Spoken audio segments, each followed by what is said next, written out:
All right, we have made it to the last session, everyone. Thank you for joining us again.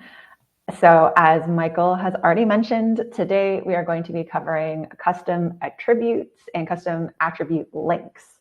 So we've already covered attributes in a previous session, and we know that those are essentially the columns where you can display the information that you need to track against all of the objects and the tasks and the versions that you are keeping track of in your project. However, you may encounter some situations where those built-in attributes don't actually meet all of the requirements you have for the types of information and data that you need to track, in which cases creating your own custom attributes to track that kind of information is what we're going to be going over today. And then in terms of links, so we did also already touch a little bit on links and how you can use those to visually represent dependencies between tasks.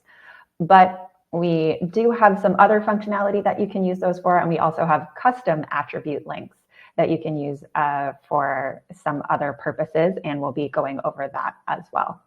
So before we dive into all of this, we're just going to do a very quick recap of attributes.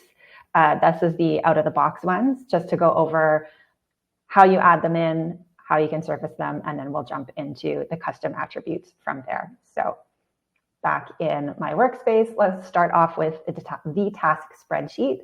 And if you need to add in any attributes to your project, you're going to go on the top right over to your gear menu for the settings. You're going to hover over attributes. You're going to go to task, and you've got this list of built-in attributes that you can select from. So let me grab maybe these two here, and I can add those in. I can rearrange them however I need, expand the columns, and pretty straightforward for your task spreadsheet. For the versions page, you can do it the exact same way. So we're going to hop over to the versions page, gear menu, attributes. Pardon me, I seem to be losing my voice a little bit today. And you can see here that on the version, we've got a list of different, just one moment.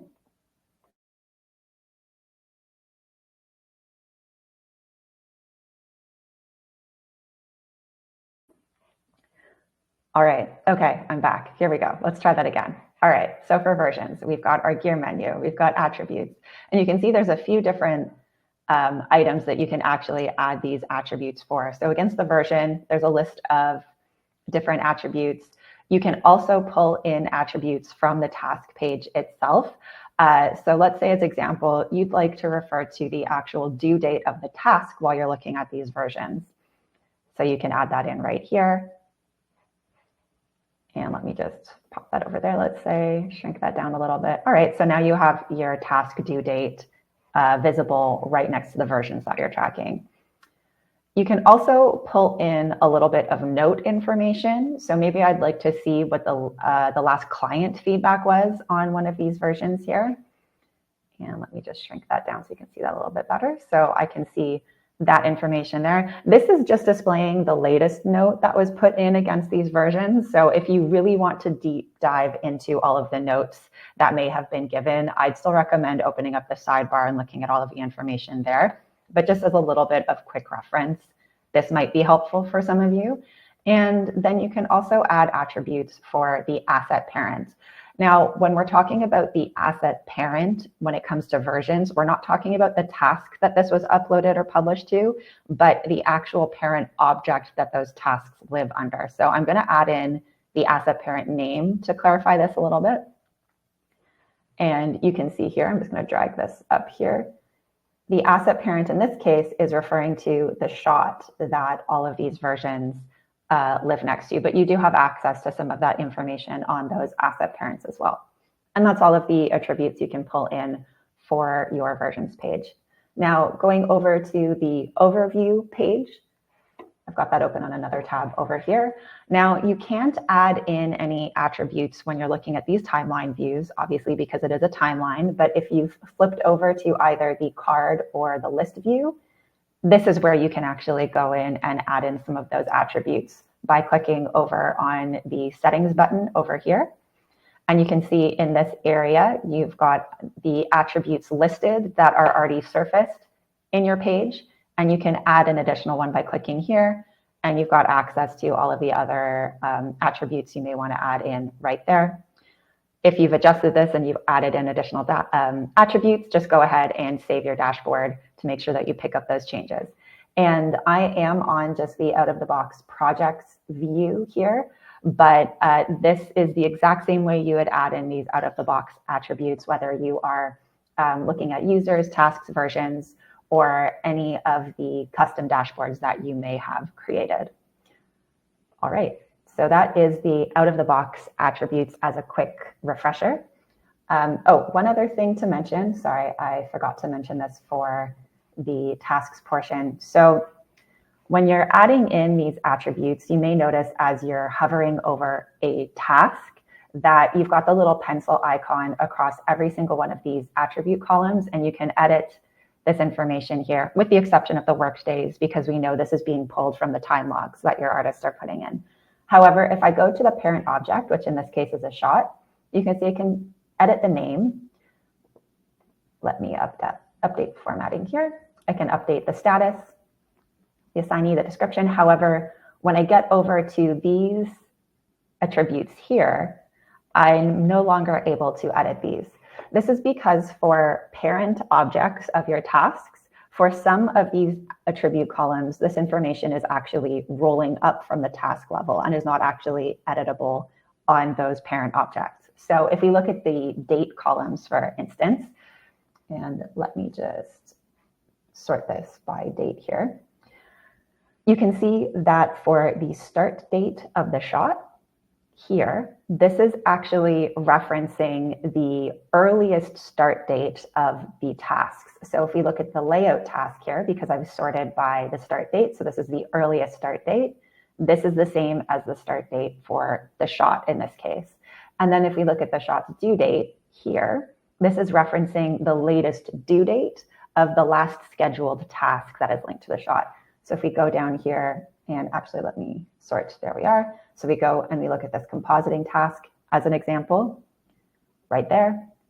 That matches the due date of the shot in this case. And very similarly for the bid days, this is actually summing up all of the bid days that have been put against this particular shot here. And just you can see that that is actually the same sum that is appearing in the totals information there. So for your tasks, you should be able to edit pretty much any attribute across the task spreadsheet. However, for the parent objects, whether they be any of the ones that we support out of the box or any of the custom ones that you have created in your custom workflows, you may not necessarily be able to edit every single attribute on that level. All right, now over to custom attributes. So as already mentioned, these can be used in cases where you may have very specific information that you need to track on your projects. This could be something that is specific to your studio. It could be something that is specific to a project. So we're going to go over how you can actually create these. There's a range of different types depending on what information you're looking to store, how you want to track that information. And we'll do a little exercise to create a couple of these and then go over how we can actually add those into the different areas of the Ftrack workspace. During that exercise, we will cover how to edit these after the fact if you need to. And this last note, this will make a little bit more sense once we start going through the exercise, but it's very important to note that each custom attribute has to be attached to a very specific object. And this is the one thing that you are not able to edit after the fact, after this attribute has been created. So unfortunately, if you do attach it to the wrong object, you will need to delete it and then recreate it. All right, now, in my workspace, I have a few too many custom attributes that have been created. So in order to make this a little bit cleaner and easier for everyone to follow along with, I actually went ahead and I spun up a trial site. You can see here that I'm in my free trial period. I better sign up soon, just so that you can see it cleanly out of the box and can follow along with me a little bit easier. So if I have some custom information that I would like to be able to track on my project, What I can do from here is go over to my gear menu on the right-hand side. I can hover over attributes, and some of you may have already noticed that this entire time there's been this little button here that says create attribute. So I can click that and I get a pop-up window that will now allow me to create a custom attribute. One thing to point out here, however, is this little text up here at the top, where it says that this attribute will only be available on this particular project. So opening up and creating an attribute this way means that this will then only be a specific attribute for this particular project. And sometimes that might be what you need. There are often cases where you have a particular project that has some different information that needs to be tracked, whether that's because of the project workflow itself, or maybe it's something that you need to pass back to your client in terms of information. So this could actually be useful. However, if you are looking to set up more global attributes that are going to be standardized and used across every project that you work on going forward, don't do it this way. Let's cancel out of this. And what we're going to do instead is we're going to create these in the system settings. So once again, you're going to click on your user icon in the top right. You're going to go to your system settings. And of course, as always, I've already got this open in another tab. So I'm going to go to my system settings, and we're going to be going to that second section from the top, the workflow section again. And we're going to click on custom attributes. So you can see already that out of the box, we do have some custom attributes that have already been created. These mostly center around things like frame rates and frame ranges. And when we click on our create button up in the top left here, you can see that now we have that same pop-up that we had when we clicked on it just on the project page there. However, this text on this side here says that now this attribute will be available across all projects. So this would be my recommendation if you want this to be a globally accessible attribute, and then to create it on the project if you know that it is a very specific, bespoke, I guess, attribute for a very specific project. All right, so let's go over the information that needs to be filled in when we're creating these attributes. So we have some general information up top here. We have our label and our name. So this is very similar to when we're creating a brand new project. We've got our name and our code, and the name is what gets displayed in the UI, and the code is what is used in the API or in the backend if we need to do any kind of custom development. This is the same concept here with the label and the name. So your label is what's going to appear in the UI. That's going to be in your custom attribute column header, and that what your users are going to see, and your name is what is going to be accessible via the API. And there's a little tooltip here in case you forget and you need a reminder.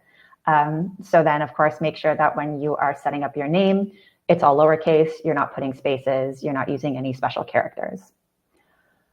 For group, I don't have anything created yet because this is a brand new workspace, but you can create different custom attribute groups so that you can organize these in your workspace a little bit better. I'll show you how to create those in a moment. We'll come back to that. And then here you can see that you need to always, as I've already mentioned, add your custom attribute to a specific object in your workspace. So it can be your asset builds, it can be an asset version, it can be any of the other objects that are available in your workspace, including the custom ones that you may have created, tasks. And you can see here below that you can actually create custom attributes to attach to your users as well. So this would be if there's anything specific that you maybe want to surface on your users on this overview page here, or it can be accessed also in the users and groups area here. So you can see attributes, and there's some custom attributes that pop up here and you can surface on this page. So that could be a potential use case there for creating some custom attributes to attach to users. All right, let's get into a little bit more of the types of attributes down here below. So a hierarchical attribute, what this is most commonly used for is when you have a piece of information that is standard across the entire hierarchy of your project. So from the very, very highest level all the way down to the very last task, this information will be exactly the same because you input it on one level and it populates all the way down. A good example of this might be something like a frame rate on a project where the majority of your shots are all going to have the same frame rate, except for maybe a couple because they've been sped up or slowed down. When using these, however, it's worth noting that hierarchical attributes cannot be added into the task spreadsheet. They can be seen in the sidebar, they can be used in the API, but if this is information that you need people to have access to, maybe don't use these. So we're not really going to focus on hierarchical attributes today. We're going to be looking at the ones that you can actually add into the spreadsheet and overview pages. So we're going to look at the types down here below. First up, we've got Boolean. And if you're unfamiliar with this word, all this means is it is a checkbox. So this right here, where I've got a little checkbox, I can check it on, I can check it off. Do you need an attribute for one of those? Maybe this could be useful if you would like a way to quickly check off whether or not something has been shipped to your client, let's say as an example. That's a Boolean. I think a date field is pretty self-explanatory, so that gives you this little calendar widget where you can select specific dates. A dynamic enumerator, this is another one we're not going to cover in a lot of detail today. So this is a drop-down menu, but what it's doing is it's pulling all of its values from an external source, like a Python script. So in order to leverage this kind of custom attribute, you will need some kind of development resources available to you to actually set this up properly.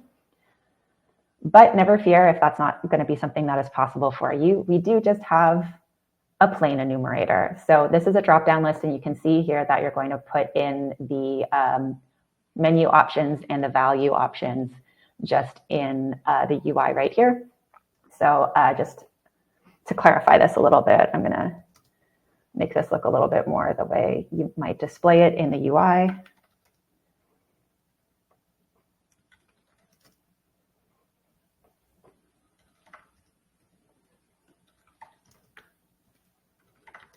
All right, so these ones here where I have this capitalized and with the space, this is your menu, and this is what's going to appear in the drop-down in the UI after you've created this. And then these ones that are all lowercase with no spaces, these are your values, and this is what's going to be accessed from the API in the back end. And that is how you can set up an enumerator with some options, and you can either make this a single selection or multi-selection. So do you want someone to only be able to select one option to populate that attribute, or can they select multiple things and populate it that way? Up next, we have expression. So the closest approximation to this I can use as an explanation is this is very similar to doing calculations and formulas in an Excel sheet.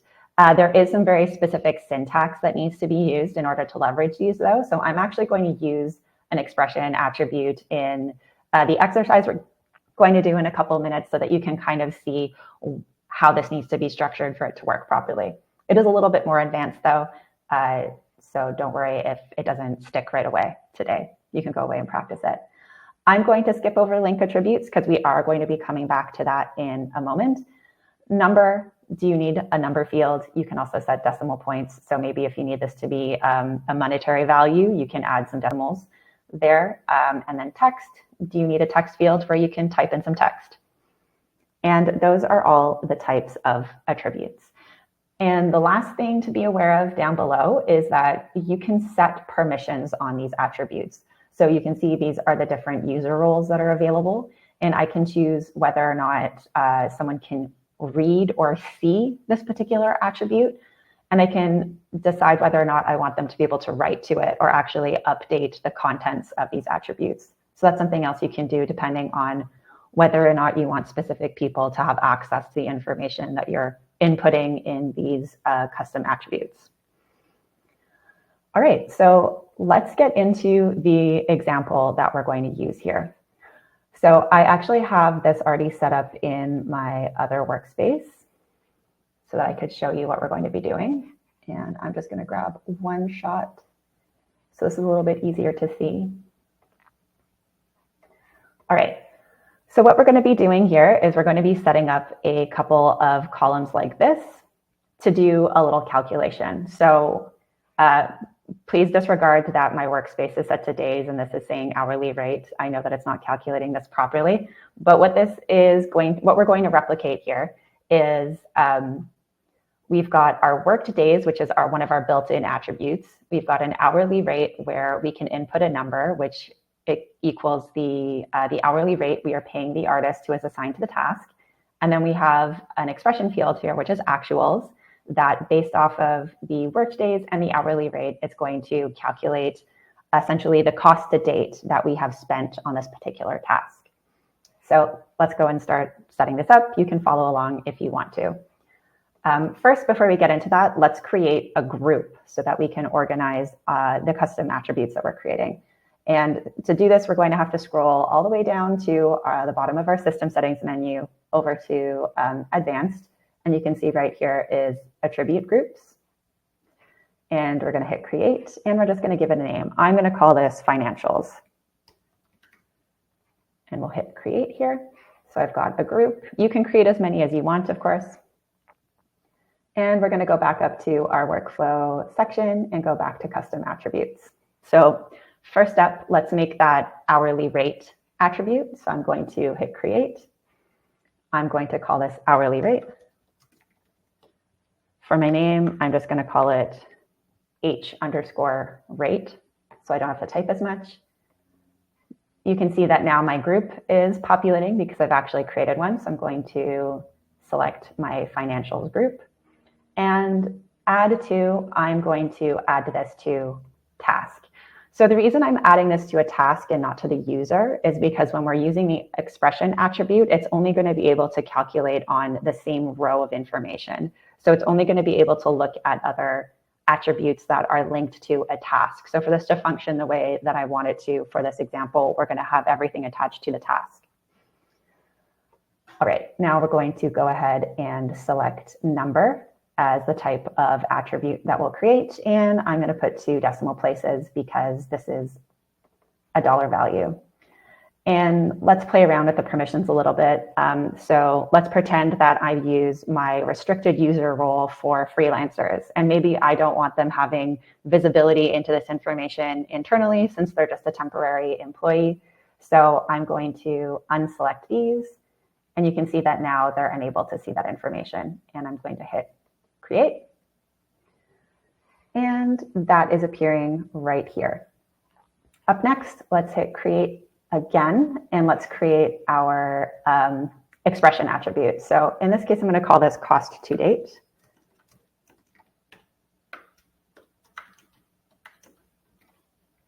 We'll add this to our financials group as well. We are going to add this to the task. And we're going to select expression as the type of attribute. And we're going to make sure that the result that is calculated is going to be a number. And in order to access these attributes, as I mentioned, there's some very specific syntax. So in order to help you out with this, if you do think that you want to play around and use this a little bit more regularly at your studio, I'm going to share the link to our help article in the chat. And this is the section here for expression attributes. It's a little bit more down towards the bottom. So you can see here, this is an example of what an expression attribute is going to look like.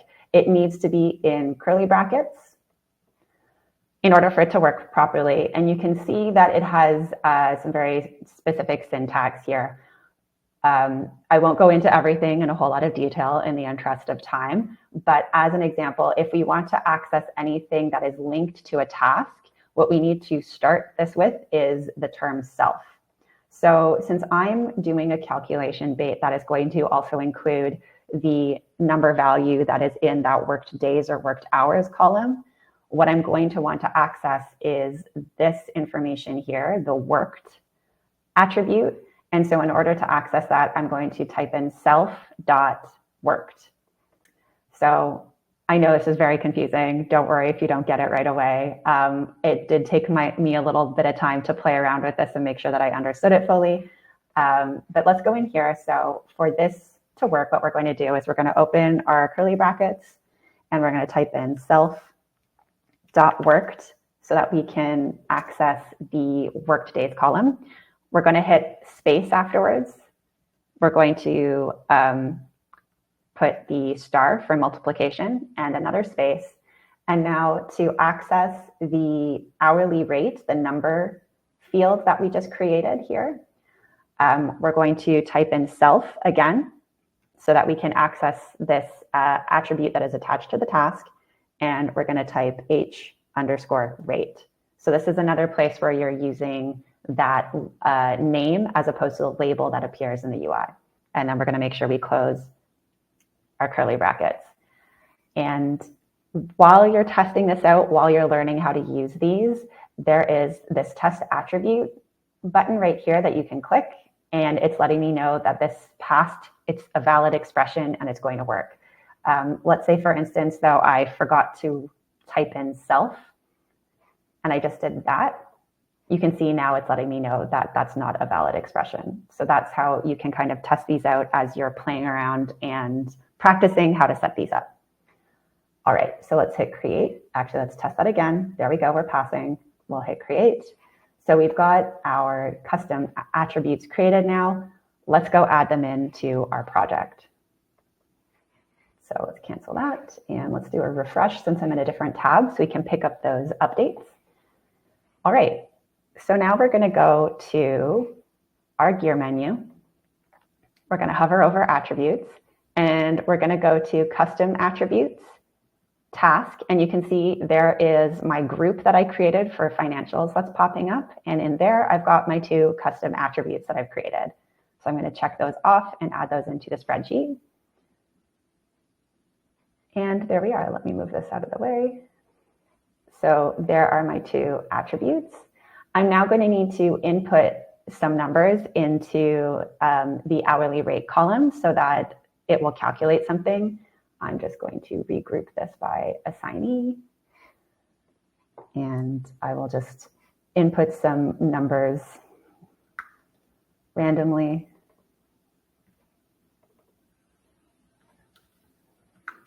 Something with a decimal point, and I'm going to hit save. And now to get the calculation to appear, I'm just going to manually refresh my spreadsheet with the button next to the gear menu here.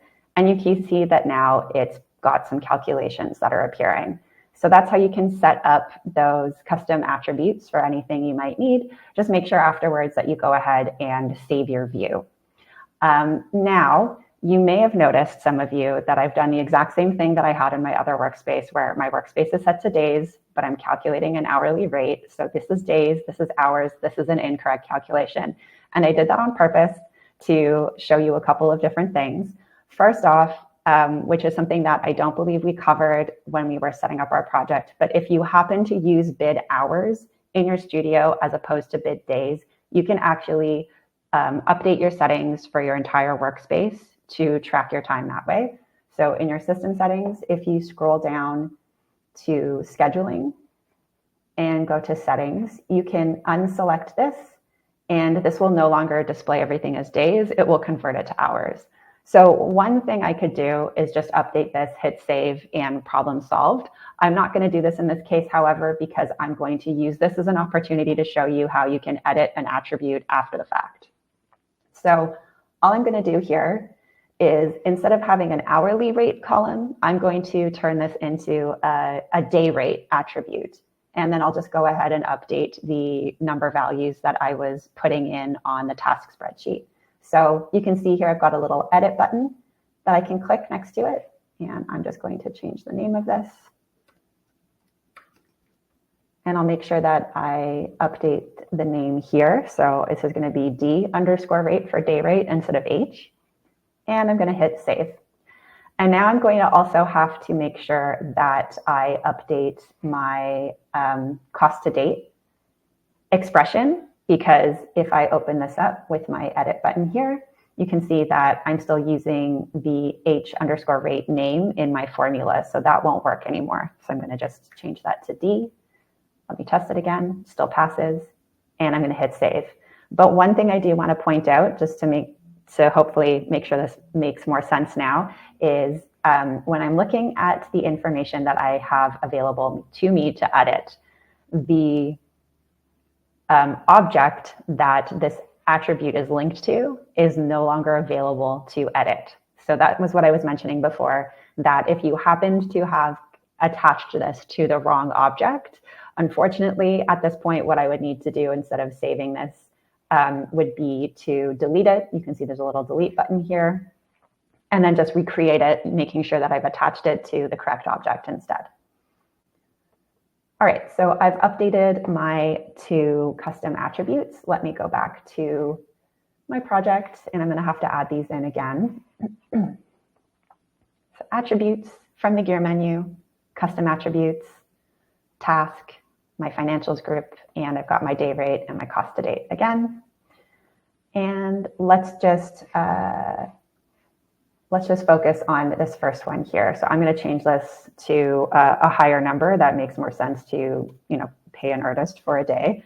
There we are. And I'll do a quick manual refresh, and you can see that now that is calculating correctly based on how many work days have been logged against the task. So that's how you can create some custom attributes, and then you can edit them after the fact.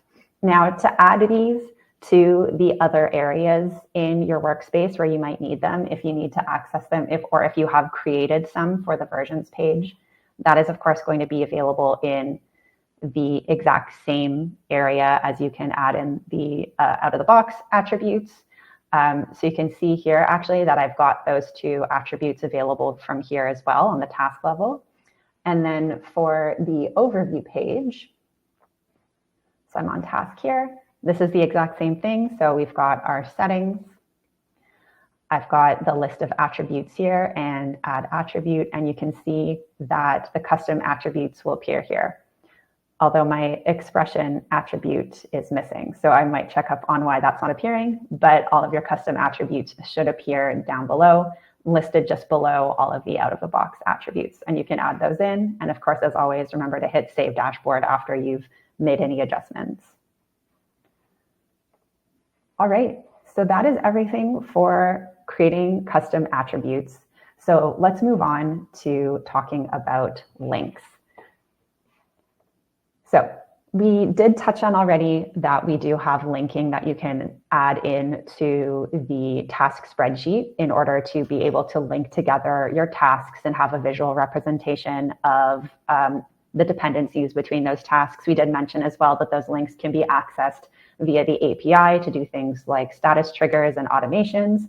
And now what we're also going to touch on is some additional ways that you can use these links within a project, as well as custom attribute links, which will allow you to link things across different projects. So to start off with just the out-of-the-box links, let's go back to Napo. Let's grab a shot so this is a little bit easier to look at. And so, of course, these are the out-of-the-box links. You can visually see them here, where we're linking together these 2 particular tasks. And we also know that these are visible on the links tab in the sidebar. Another thing that you can use these links for, and I'm going to go back to the full project hierarchy, is maybe you'd like to link together the actual objects in your project and have that information visible in the sidebar. So I think this is a pretty common use case, but maybe you want to link the asset builds that you're using in your project to the shots that they're going to need to be used in. So I'm going to click on grandfather here.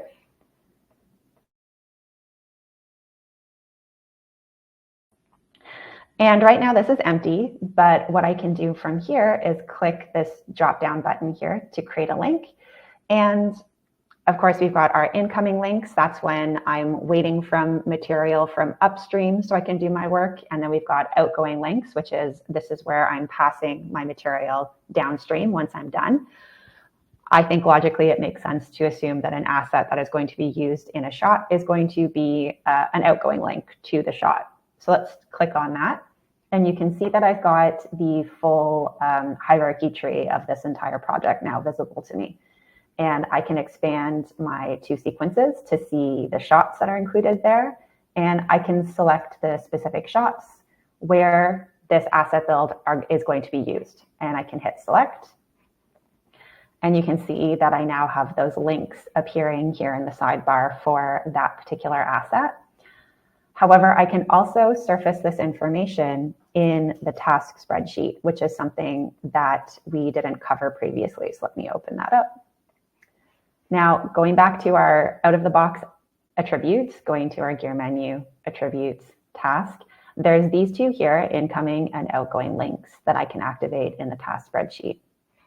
And let me just close down my custom attributes so this is a little bit easier to see. There we are. So now very quickly in the task spreadsheet, I'm able to see where this asset is being used in shot, and I can see which shots this asset is being used on the shot level as well. So that's another way that you can use links to help visualize dependencies in your project. Now moving on to custom attribute links. So let's say that you have similar functionality to this that you would like to have access to. However, you'd like to open that up so that you could actually link to an object or information that lives on a completely separate project. An example, let's say that you have an asset build that you created on a project a couple years ago, and now you're working on a brand new project, and you think that that particular asset build would be maybe a good starting point for this new asset build that you're creating. You would like them to use it as reference or use it as a base. You could actually set up a column like this that would allow you to reference in that asset build from that old project so that you can keep track of that information within your new project. So let's go and try to set that up. We're going to go back to our system settings. We're still going to stay in our custom attribute area here. We're going to hit create. And I'm going to call this reference build.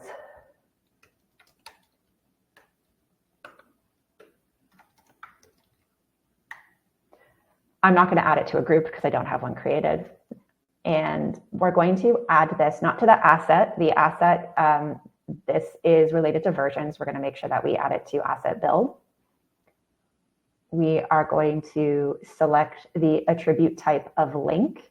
And you can see that it's asking me for a to entity. So I've added this attribute to the asset build, and that's where I'm going to be able to update the information on, but I need it to link somewhere else. And this will be somewhere where you can actually see this information being displayed as well.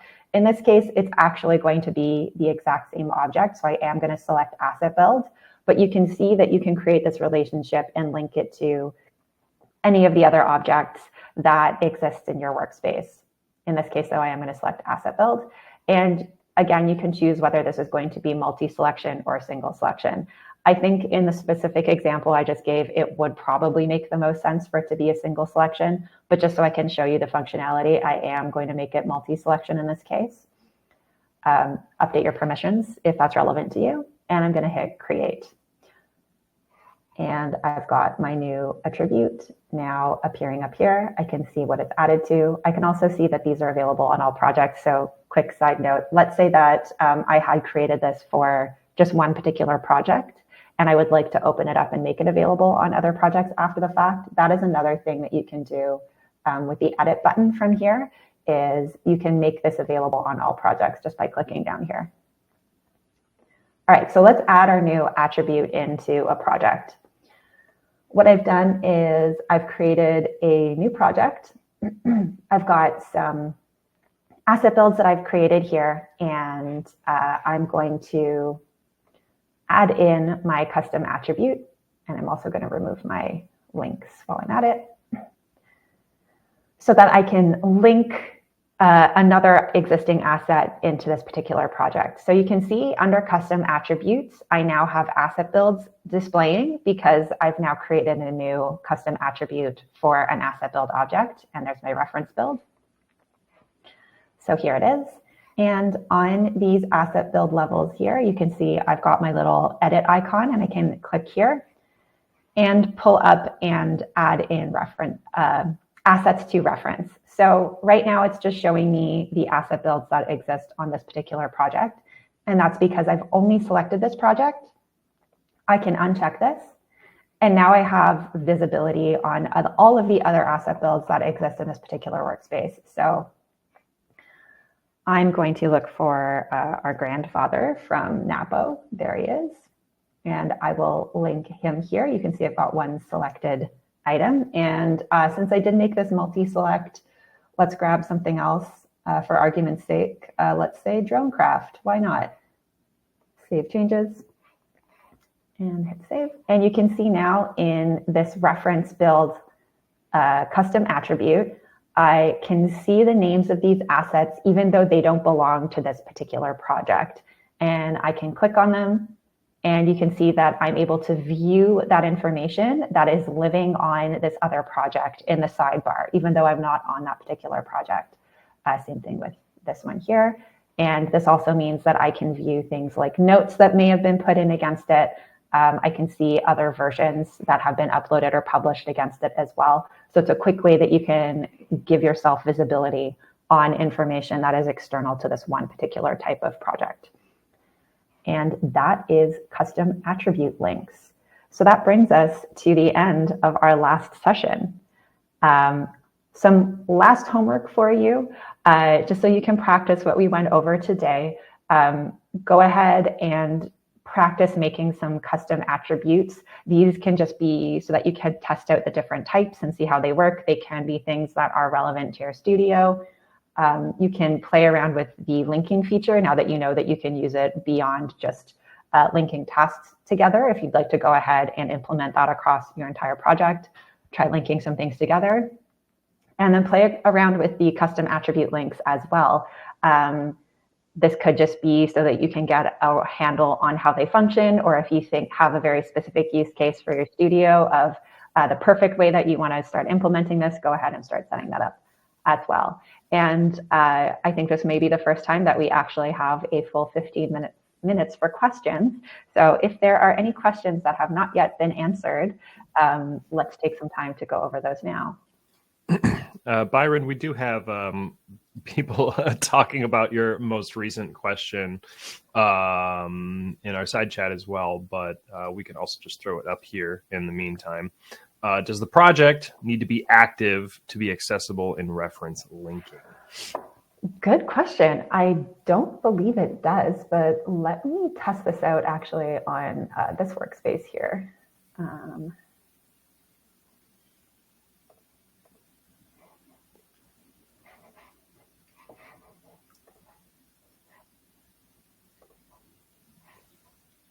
Let me see if I can access something that is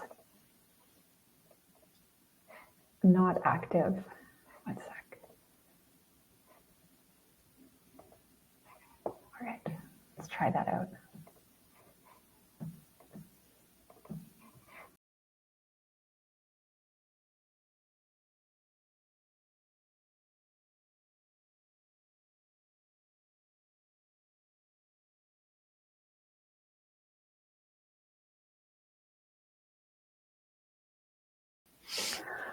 So I just went and tried to search for a project name for a project that I knew was set to hidden, and it seems like, unfortunately, that won't work. So you will need to have the project be active in order to be able to view that link information.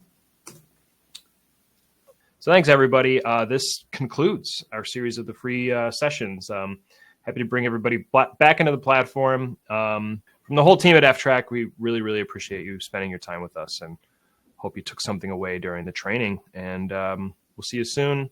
You're very welcome, Byron. Thank you again, and have a great day, everybody. Thank you, everyone. Have a great day.